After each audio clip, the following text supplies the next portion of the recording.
Hello dear friends, welcome to my YouTube channel Ajit Saini. Friends, आज से हमारी फिजिक्स का जो टॉपिक है प्रकाशिकी, उसकी सीरीज स्टार्ट हो चुकी है।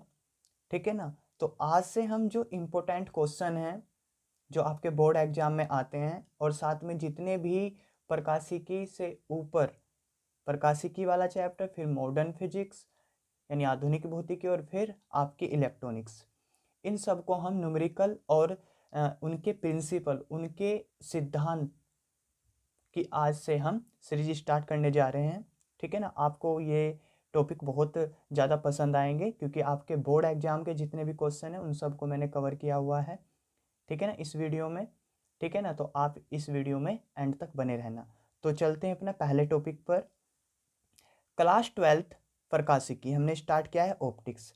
पहला क्वेश्चन है आपका, प्रकाश का अपवर्तन क्या है, इसके नियम लिखिए। देखो, सबसे पहले तो जो प्रकाश का अपवर्तन है उसको समझ लेते हैं कि अपवर्तन होता क्या है। ठीक है ना। अपवर्तन को बोलते हैं रिफ्रैक्शन।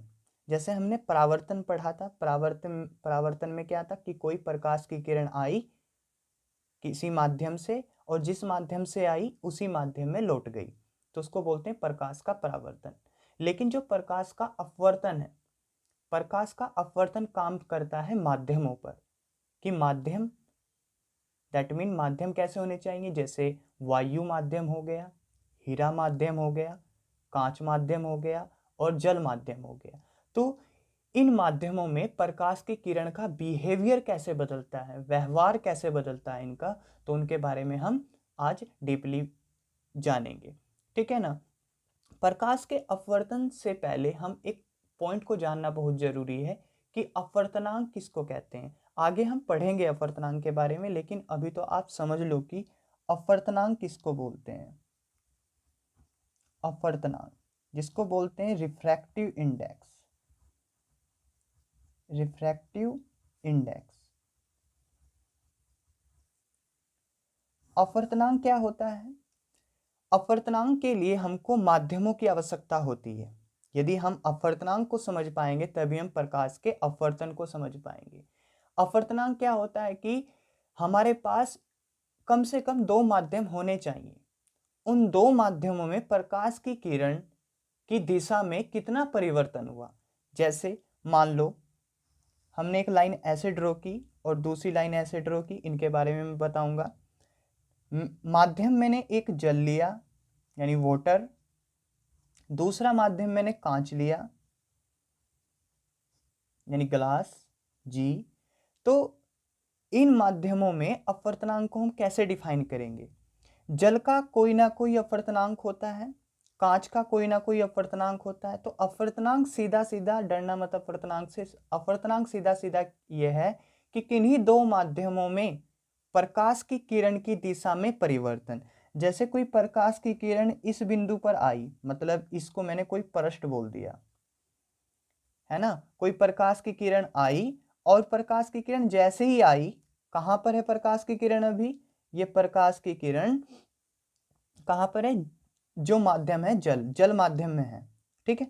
लेकिन जब वो दूसरे माध्यम में प्रवेश करेगी तो उसकी दिशा में कोई ना कोई परिवर्तन होगा।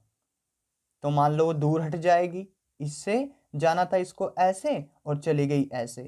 तो सीधा सा मतलब ये हुआ कि जो अपवर्तनांक होता है वो प्रकाश की किरण की दिशा में परिवर्तन कर देता है ना। तो आपकी बात समझ में आ गई होगी। ठीक है ना। अब हम बात करते हैं प्रकाश के अपवर्तन की। जो प्रकाश का अपवर्तन है, यहां पर देख रहे होंगे आप प्रकाश का अपवर्तन। जो प्रकाश का अपवर्तन है आपको डेली लाइफ में कहां कहां देखने को मिलता है? प्रकाश के अपवर्तन में बेसिकली तीन क्रियाएं होती हैं। कितनी क्रियाएं होती हैं? तीन क्रियाएं होती हैं। पहली क्रिया गैस में होती है, दूसरी क्रिया द्रव में भी देखने को मिलती है और तीसरी क्रिया हमको ठोस में भी देखने को मिलती है। अब गैस में आप प्रकाश के अपवर्तन को कहां कहां देख सकते हो? जैसे आप धुंध आई हुई है ना, या सड़क पर धुआं हो रखा है, तो आप एक साइड में खड़े हो और दूसरा बंदा आपका जो फ्रेंड है वो दूसरी साइड में खड़ा है, तो आपको अपना फ्रेंड बहुत कम कम धुंधला दिखाई देगा। है ना। मतलब धुएं में धुंधला दिखना, वो भी क्या है, प्रकाश का अपवर्तन है। रात को आप तारों को टिमटिमाता हुआ देखते होंगे। तो रात को जब तारे टिमटिमाते हैं तो धूल मिट्टी के कण, गैसों के कण, हम किस में बात कर रहे हैं, हम गैस में बात कर रहे हैं अभी। जो धूल मिट्टी के कण या गैसों के कण होते हैं वो क्या करते हैं, जब प्रकाश की किरण उन धूल मिट्टी के कणों पर टकराती है तो वो दूसरे माध्यम में प्रवेश कर जाती है, जिससे तारे क्या होते हैं, हमको पृथ्वी से टिमटिमाते हुए दिखाई देते हैं, चमकते हैं। तो तारों का टिमटिमाना भी किस पर आधारित है, प्रकाश के अपवर्तन पर। ठीक है। जैसे हम आते हैं दरु में, दरु यानी लिक्विड। प्रकाश का अपवर्तन दरु में हमको कहां कहां देखने को मिलता है। जैसे आपने देखा होगा कि वाटर में ये हमने एक गिलास ले लिया है ना, और ये हमने इसमें जल को डाल दिया, तो आपने देखा होगा कि यहां पर हमने एक सिक्का डाला, हमने एक सिक्का डाल दिया। जब हम ऊपर से देखते हैं, ऊपर से जब हम देखते हैं अपनी आंखों से, तो हमको ये सिक्का, जो सिक्का है ये हमको ऊपर उठा हुआ दिखाई देता है। तो ये भी किसका कारण है, प्रकाश का अपवर्तन का कारण है। मतलब सिक्के का जल में जो सिक्का है, जो कॉइन्स है, उसका ऊपर उठा हुआ दिखाई देना, वो किस में होता है, दरु में। और वो कौन सी क्रिया पर आधारित है, प्रकाश के अपवर्तन पर। कभी कभी आपने एक एक्सपेरिमेंट बचपन में किया होगा कि आपने किसी ग्लास में, कांच के बर्तन में आपने पानी डाल दिया। ये क्या डाल दिया हमने, पानी। अब आपने क्या किया होगा, इसमें एक पेंसिल डाली होगी, इस तरह से एक पेंसिल डाली होगी। ये कौन है, पेंसिल। आपने पेंसिल डाली होगी। इस पेंसिल, जैसे आपने जल में पेंसिल डाली होगी तो ये पेंसिल आपको ऐसे ना दिखाई देकर कुछ ऐसे दिखाई दी होगी। तो ये भी किसके कारण होता है, प्रकाश के अपवर्तन के कारण, है ना। और गैस में हम एक और बहुत अच्छा एग्जाम्पल आप सुबह और शाम को देखते हो कि सुबह को आप देखते हो कि सूर्योदय से पहले सूर्य का दिखाई पड़ना। जब सूर्य का उदय होता है, सूर्य जब निकलता है तो आपको सूर्य दिखाई देता है। ठीक है ना। चमक तो आती नहीं, लाइट तो आती नहीं, है ना।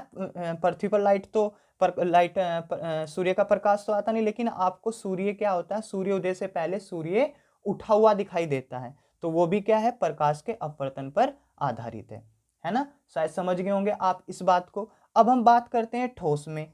ठोस में आप प्रकाश के अपवर्तन को कहां देखते हो, लेंस में। तो इससे अगले वाला जो टॉपिक होगा हमारा वो लेंस ही होगा, प्रकाश के अपवर्तन के बाद। तो पहले प्रकाश के अपवर्तन को आपको जानना बहुत जरूरी है, क्योंकि ये आगे डेरिवेशन भी बहुत अच्छे अच्छे, तो उनमें भी हम इनको अप्लाई करेंगे। तो आई होप आप तीनों चीजों में समझ गए होंगे। इसके बाद हम बात कर लेते हैं कि प्रकाश का जो अपवर्तन है वो क्या है। आपने एक पॉइंट पढ़ा होगा पारदर्शी, और एक पढ़ा होगा अपारदर्शी। पारदर्शी क्या होता है, अपारदर्शी क्या होता है। पारदर्शी एक ऐसा माध्यम होता है जिसमें प्रकाश की किरणें पार कर जाती हैं। पारदर्शी क्या होता है, जिसमें प्रकाश की किरणें पार कर जाती हैं, यानी जिसमें हमको वस्तु देखी जा सकती है। अपारदर्शी क्या होता है, जिसमें प्रकाश की किरणें पार नहीं हो सकती। तो जो प्रकाश का अपवर्तन होता है वो पारदर्शी माध्यम में होता है, और प्रकाश के अपवर्तन के लिए कम से कम हमको 2 माध्यम होने जरूरी है। तो प्रकाश का अपवर्तन क्या है उसको जरा ध्यान से समझो। इसको हमने मान लिया x, y, और ये अपवर्तक पृष्ठ। जैसे हमने परावर्तन में पढ़ा था, परावर्तन में क्या था, एक परावर्तक पृष्ठ था। ऐसे ही प्रकाश के अपवर्तन में क्या होता है, अपवर्तक पृष्ठ। इस अपवर्तक पृष्ठ को बीच में से काटने वाला मैंने एक अभिलंब डाल दिया। क्या डाल दिया, अभिलंब। अब हमने क्या किया, जो ऊपर वाला है और जो निचले वाला है, ऊपर वाले माध्यम को मैंने विरल माध्यम लिया। कैसा लिया, विरल माध्यम। विरल माध्यम क्या होगा कि जैसे वायु विरल माध्यम होता है, किसके सापेक्ष में, जल के सापेक्ष में। तो ये वाला मैंने जल ले लिया, और जल माध्यम कैसा है, सघन माध्यम है। तो यदि हम तुलना करें, यानी विरल को रेयर बोलते हैं, सघन को डेंसर बोलते हैं। तो जल विरल माध्यम वायु है और सघन माध्यम जल है। अब हमारे पास ये जो माध्यम है ये सघन माध्यम है, तो इसको हमने ऐसे डैश डैश करके इसको शो कर दिया कि ये सघन माध्यम है। सघन मतलब बहुत गहरा माध्यम, किसके सापेक्ष में, वायु के सापेक्ष में, जल। अब होगा क्या, जो विरल माध्यम है, मैंने आपको बताया अपवर्तनांक। अपवर्तनांक का मतलब क्या होता है कि किन्हीं दो माध्यमों में प्रकाश की किरण की दिशा में परिवर्तन हो जाना, और वो कैसे होगा, माध्यमों में भी होगा। अपवर्तनांक को हम आगे डीपली पढ़ेंगे, इसको स्मॉल n से डिनोट करते हैं। तो मैंने मान लिया कि विरल माध्यम, जो विरल माध्यम है इसका अपवर्तनांक n1 है और सघन माध्यम का अपवर्तनांक n2 है। कोई ना कोई अपवर्तनांक होगा, क्योंकि विरल माध्यम का वायु का जो अपवर्तनांक होता है वो 1.003 होता है, ये फिक्स है ना। और जल का अपवर्तनांक 1.33 होता है, ये भी फिक्स है। तो इनका कोई ना कोई अपवर्तनांक होता है। तो जैसे ही हम विरल माध्यम में प्रकाश की किरण को भेजते हैं, प्रकाश की किरण का मतलब, प्रकाश क्या है, प्रकाश एक तरह की ऊर्जा है। प्रकाश एक तरह की ऊर्जा है जो विद्युत चुंबकीय विकिरणों के रूप में उत्सर्जित होती है, यानी संचरित होती है। तो प्रकाश क्या है, एक तरह की ऊर्जा है जो विद्युत चुंबकीय तरंगों के रूप में संचरित होती है। आपने विद्युत चुंबकीय तरंगे पढ़ ली होगी, ठीक है ना। तो हम विद्युत चुंबकीय तरंगों में से कोई एक तरंग, यहाँ पर एक किरण हम यहाँ पर ले लेते हैं। तो यहाँ से मैंने टॉर्च डाली और प्रकाश की एक किरण, एक रंग वाली किरण मैंने यहाँ पर डाल दी। जैसे ही मैंने यहाँ पर डाली तो इसको बोलते हैं आपतित किरण। क्या बोलते हैं इसको, आपतित किरण। जैसे ही आपतित किरण इस बिंदु पर चिपकेगी, इस बिंदु से टकराएगी, तो यहाँ तो पूरे में ऊपर विरल माध्यम है ना, ये अभिलंब है। तो जैसे प्रकाश की किरण यहाँ बिंदु पर चिपकेगी, इस बिंदु को बोलते हैं आपतन बिंदु। क्या बोलते हैं, आपतन बिंदु। अब आपतन बिंदु पर जैसे ही वो आई तो अगले वाला माध्यम किससे टकराएगी, ये अपवर्तक पृष्ठ से टकराएगी। अब अपवर्तक पृष्ठ से जब टकराएगी तो विरल माध्यम का अपवर्तनांक n1 है और सघन माध्यम का अपवर्तनांक n2 है। तो जैसे ही ये आएगी तो अपवर्तनांक तो यहाँ पर चेंज हो रहे हैं, तो इस किरण की दिशा में परिवर्तन हो जाएगा। तो जब प्रकाश की किरण विरल माध्यम से सघन माध्यम में जाती है, ये कौन सी किरण है, ये आपतित किरण है, आपतित किरण। अब जैसे प्रकाश की किरण आई तो इसको जाना कैसे चाहिए था, इसको बेचारी को जाना सीधा चाहिए था, बट ये क्या हो गई, ये अभिलंब की तरफ थोड़ा झुककर निकल गई, थोड़ा अभिलंब की तरफ झुककर निकल गई। तो याद रखना, विरल माध्यम से जब किरण, प्रकाश किरण सघन माध्यम में जाती है, विरल से सघन में जाती है, V से S में जाती है, विरल से सघन में जाती है, तो वो अभिलंब की तरफ थोड़ा सा झुक जाती है। क्यों झुकती है वो भी समझो आप। जब प्रकाश, यहाँ पर वायु है यानी निर्वात है, वायु में जब प्रकाश की किरण आई तो इसकी चाल बहुत ज्यादा थी, लेकिन जैसे ही ये N2 यानी जल वाले माध्यम में, सघन माध्यम में इसने प्रवेश किया, तो इसमें प्रकाश की चाल क्या हो गई, कम हो गई। और जैसे ही प्रकाश की चाल कम हुई तो ये अभिलंब की तरफ थोड़ा सा झुक गई। बात समझ में आई। अब अभिलंब और आपतित, ये कौन सी किरण है, ये आपकी अपवर्तित किरण है, क्योंकि हम अपवर्तन नियम पढ़ रहे हैं। अपवर्तित, ये अपवर्तित किरण है, ठीक है। तो अभिलंब और आपतित किरण के बीच बनने वाले कोण को आपतन कोण कहते हैं। अभिलंब और आपतित किरण के बीच बनने वाले कोण को आपतन कोण कहते हैं, और अपवर्तित किरण और अभिलंब के बीच बनने वाले कोण को हम अपवर्तन कोण कहते हैं। तो एक पॉइंट आपकी समझ में आ गया।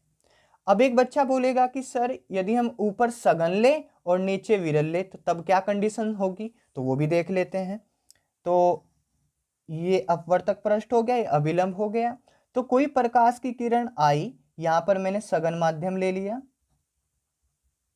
सघन माध्यम मतलब जिसको बोलते हैं, जिसको हमने N1 नाम दिया, यानी जल। तो जल दे दिया तो इसको ऐसे शो कर दिया हमने, माध्यम है कोई, ठीक है।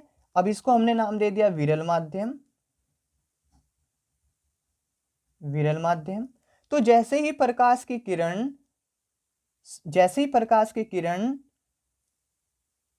यानी प्रकाश के एक रंग की किरण सघन माध्यम में हमने यहां से टॉर्च के द्वारा डाली ऐसे करके, तो ये कौन सी किरण हुई? आपतित किरण हुई। जैसे ये इस बिंदु पर आपतित हुई तो ये तो अपवर्तक पृष्ठ है, ये क्या करेगा? इसको चेंज करेगा, है ना। सघन माध्यम से विरल माध्यम में जा रही है, तो प्रकाश की किरण यहां पर क्या है? यहां पर इसकी चाल कम है क्योंकि ये सघन माध्यम है। तो जैसे ही प्रकाश की किरण जो हमने आपतित की है, कौन सी किरण है? आपतित किरण, जब ये इस आपतन बिंदु पर चिपकेगी तो इसको जाना कैसे चाहिए था? इसको सीधा जाना चाहिए था। जाना कैसा चाहिए था? इसको सीधा जाना चाहिए था। लेकिन जब प्रकाश किरण सघन माध्यम से विरल माध्यम में जाती है, यहां पर तो इसकी चाल कम है प्रकाश की किरण की, लेकिन जब विरल माध्यम में जाएगी तो विरल माध्यम में इस प्रकाश की किरण की जो चाल है वो बढ़ जाएगी, और जब चाल बढ़ेगी तो ये कौन है? अभिलंब, और इससे ये तुरंत दूर हट जाएगी। तो याद रखना, जब प्रकाश की किरण सघन माध्यम से विरल माध्यम में जाती है तो वह अभिलंब से दूर हट जाती है, और जैसे ही अभिलंब से दूर हटी तो अभिलंब और आपतित किरण के बीच बनने वाला कोण क्या होता है? आपतन कोण। अभिलंब और अपवर्तित किरण के बीच बनने वाला कोण क्या होता है? अपवर्तन कोण। तो आई होप आपको समझ में आया होगा। तो सीधा सा मतलब क्या हुआ प्रकाश का अपवर्तन का, कि प्रकाश का जो अपवर्तन है वो सीधा सीधा निर्भर कर रहा है अपवर्तनांक पर और प्रकाश की चाल पर। सघन माध्यम होगा तो प्रकाश का अपवर्तन प्रकाश का अपवर्तनांक ज्यादा होगा। सघन माध्यम में प्रकाश का अपवर्तनांक ज्यादा होगा। यहां पर n1 बड़ा है n2 से, मतलब जल का अपवर्तनांक वायु के अपवर्तनांक यानी n2 से ज्यादा है। ठीक है, यहां पर कौन है? यहां n2 बड़ा है n1 से। तो एक बात याद रखना कि प्रकाश का प्रकाश का अपवर्तन का जो नियम है, जिस माध्यम का अपवर्तनांक ज्यादा होगा उसमें प्रकाश की चाल धीमी होती है। देख लो, मैंने अभी आपको कंसेप्ट क्लियर कराया है, और अपवर्तनांक मैंने आपको समझा दिया कि किन्हीं दो माध्यमों में प्रकाश की किरण की दिशा में परिवर्तन हो जाना, तो उसको क्या बोलते हैं? अपवर्तनांक। तो सीधा मतलब क्या हुआ? प्रकाश का अपवर्तन का नियम क्या हुआ? प्रकाश का अपवर्तन क्या हुआ कि जब प्रकाश की कोई किरण एक पारदर्शी माध्यम, भाई यहां पर देखो ये दोनों पारदर्शी माध्यम है कि नहीं? ये दोनों, इसमें वायु में भी देख सकते हैं हम, जल में भी देख सकते हैं, तो दोनों पारदर्शी माध्यम है। जब प्रकाश की कोई किरण एक पारदर्शी माध्यम से दूसरे पारदर्शी माध्यम में जाती है यानी प्रवेश करती है, तो वह अपने मार्ग से भटक जाती है। तो वह अपने मार्ग से क्या हो गई? विचलित हो गई। तो देखो, जाना तो बेचारी को इधर चाहिए था, लेकिन यहां पर प्रकाश की चाल कम हो गई तो ये अभिलंब की तरफ झुक गई। जाना तो इसको ऐसे जाना चाहिए था, लेकिन ये दूर हट गई अभिलंब से। तो प्रकाश की किरण का अपने मार्ग से भटक जाना क्या कहलाता है? प्रकाश का अपवर्तन। तो सीधा मतलब यह हुआ कि प्रकाश का अपवर्तन है क्या? प्रकाश का अपवर्तन है कि एक माध्यम से दूसरे माध्यम में प्रकाश की किरण को पार कर जाना, इसको बोलते हैं प्रकाश का अपवर्तन। प्रकाश का अपवर्तन जो होता है उसके दो नियम होते हैं। पहला नियम क्या है कि आपतित किरण और अपवर्तित किरण तथा आपतन बिंदु पर अभिलंब तीनों एक ही तल में होते हैं, मतलब तीनों XY तल में ही हैं। दोबारा से फिर बता रहा हूं, आपतित किरण, अपवर्तित किरण तथा इस आपतन बिंदु पर कौन है? अभिलंब, तीनों ही एक तल में होते हैं। ये पहला नियम हो गया। दूसरा नियम क्या है? दूसरा नियम है कि आपतन कोण I, ये कौन सा कोण है? आपतन कोण। ये कौन सा कोण है? अपवर्तन कोण। आपतन कोण की ज्या को क्या बोलते हैं हम भैया? ज्या को हम बोलते हैं साइन। क्या बोलते हैं, साइन बोलते हैं ज्या को। ठीक है, आपतन कोण की ज्या, तो ज्या मतलब साइन आई। अपवर्तन कोण की ज्या, साइन आर। दोनों का अनुपात हमेशा एक नियतांक ही होता है। मतलब हमेशा याद रखना कि आई कुछ दिया हुआ हमको ऊपर, आर भी हमको कुछ दिया हुआ, तो इन दोनों को जब कटपट कर कर आएंगे तो कोई भी दो माध्यम ले लो आप, कोई भी दो माध्यम, उन दो माध्यमों में sine I upon sine R का अनुपात हमेशा एक नियतांक ही आएगा, एक कांस्टेंट ही आएगा, और वो सभी में सेम वैल्यू ही देगा। ठीक है, इस नियतांक को हम बोलते हैं पहले माध्यम के सापेक्ष दूसरे माध्यम का अपवर्तनांक। क्या बोलते हैं, पहले माध्यम के सापेक्ष दूसरे माध्यम का अपवर्तनांक। इसको लिखने का दूसरा तरीका भी है कि 1 को हम इधर लाएंगे तो n21 लिख देंगे। क्या लिख देंगे, n21 लिख देंगे। तो आई बात आपकी समझ में, पहले माध्यम के सापेक्ष दूसरे माध्यम का अपवर्तनांक इक्वल टू n21। n21 को हम n2 अपॉन n1 भी लिख सकते हैं। आई होप आपको इतना समझ में आया होगा। इस नियतांक को क्या बोलते हैं, जो पहले होता है इस पहले माध्यम के सापेक्ष इस दूसरे माध्यम का, हम किसका निकाल लें, पहले माध्यम के सापेक्ष दूसरे माध्यम का अपवर्तनांक को हम 1 n2 से, या इस 1 को 180 पर घुमा दो तो उसको n21 भी लिख सकते हैं, और n21 इक्वल टू होता है n2 अपॉन n1, यानी दूसरे माध्यम का अपवर्तनांक अपॉन पहले माध्यम का अपवर्तनांक। तो आई होप आपको इतना समझ में आया होगा। तो मैंने नोट्स बनाए हुए, वहां पर मैं आपको समझा देता हूं। तो यहाँ पर लिखा हुआ है, आप देख सकते हो कि प्रकाश का अपवर्तन, जब प्रकाश की कोई किरण एक पारदर्शी माध्यम से दूसरे पारदर्शी माध्यम में जाती है तो वह अपने मार्ग से विचलित हो जाती है, तो इस घटना को प्रकाश का अपवर्तन कहते हैं। यहाँ पर फोटो मैंने बनाए हुए हैं, वो आप देख सकते हो। ठीक है ना, प्रकाश, ये सब कुछ समझा दिया मैंने। प्रकाश के अपवर्तन के नियम, आपतित किरण, अपवर्तित किरण तथा आपतन बिंदु पर अभिलंब तीनों एक ही तल में होते हैं। आपतन कोण आई की ज्या तथा अपवर्तन कोण आर की ज्या, अपवर्तन कोण आर की ज्या, और दोनों का अनुपात सदैव एक नियतांक होता है, मैंने आपको बताया है। ठीक है, जिसे पहले माध्यम के सापेक्ष, पहले माध्यम के सापेक्ष दूसरे माध्यम का अपवर्तनांक यानी 1 n2 या n21 या n21 कहते हैं। अर्थात sine I upon sine R equal to क्या होता है, एक नियतांक होता है, या हम इसको 1 n2 या n21 भी कहते हैं। इसे स्नेल का नियम कहते हैं, इसे स्नेल का नियम कहते हैं। तो बहुत बार बोर्ड एग्जाम में पूछा गया, इसे स्नेल का नियम कहते हैं। तो बहुत बार पूछा गया कि स्नेल का नियम क्या है, तो आपको ये अब बताना होगा, आपतन कोण की ज्या तथा अपवर्तन कोण की ज्या का अनुपात। यहाँ पर ध्यान रखना, पहले माध्यम के सापेक्ष दूसरे माध्यम का अपवर्तनांक निकाल लें हम, तो इसके बारे में हम आगे भी चर्चा करेंगे। तो आई होप आपको इतना समझ में आया होगा। तो यहाँ से आप स्क्रीनशॉट ले सकते हो या अपने नोट्स बना सकते हो। ठीक है ना, आगे हम पढ़ते हैं कि जो कारण क्या है, अपवर्तन का कारण क्या है, अपवर्तन का कारण क्या है वो देख लेते हैं।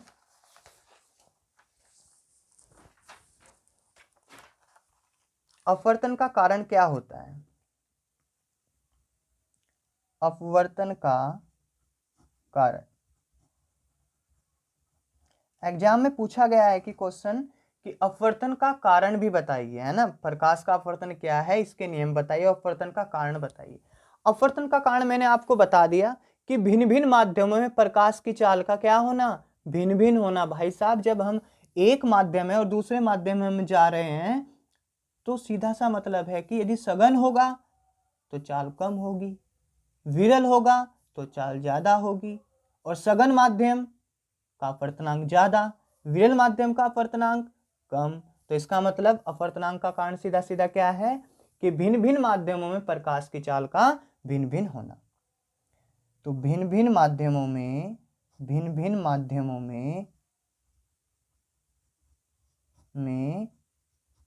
प्रकाश की चाल का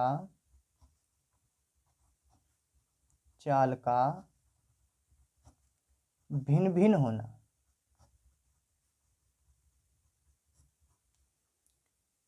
ठीक है, आगे इतनी बात समझ में आपके। अब एक और बात आपको जाननी जरूरी है कि प्रकाश का जो अपवर्तन होता है उसकी जो क्रिया होती है वो किस किस पर निर्भर होता है? प्रकाश का जो अपवर्तन होता है, प्रकाश का अपवर्तन